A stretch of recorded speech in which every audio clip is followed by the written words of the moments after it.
কাছে হেরে গেলাম। লিখে যে ছেলেটা বা মেয়েটা চলে গেল, তাকে হয়তো কেউ বলেনি জিতে যাওয়া মানে জীবন নয়, হেরে যাওয়ার মধ্যেও থাকে বেঁচে থাকার আনন্দ। সবাই বারবার একটা কথাই বলেছেন, তুমিও জিতবে, শক্ত হও, উঠে দাঁড়াও, দৌড়াও, জিততে তোমাকে হবেই। কিন্তু কেউ বলে না তুমিও হারবে, তুমিও তো রক্ত মাংসেরই মানুষ, তোমারও ক্লান্ত লাগবে, একটু বসো, এখন আর উঠে দাঁড়ানোর দরকার নেই, সব সময় দৌড়তে হয় না, খানিকটা জিরিয়ে নাও, অনেকক্ষণ তো শক্ত থেকেছ, এবার একটু নরম হও।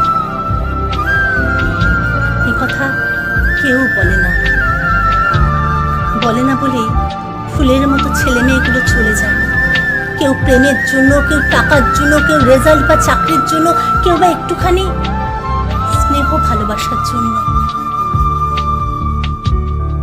আমাদের চারপাশের প্রতিটা মানুষের ছোট হলেও একটা স্বপ্ন থাকে, তারা একটুখানি সহানুভূতি পেতে চায়, এক চিলতে রোদ্দুর চায়, এক ফোঁটা ভালোবাসা বুকে নিয়ে বেঁচে থাকতে চায়।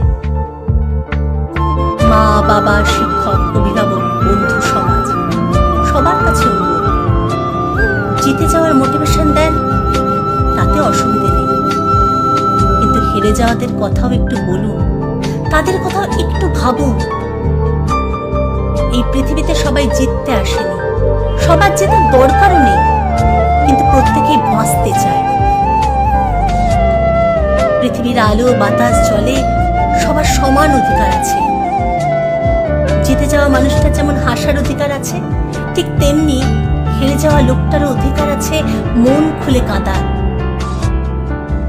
জয়ের মালা বিজয়ীদের জন্য থাকুক, ওটার ভাগ কেউ চায় না।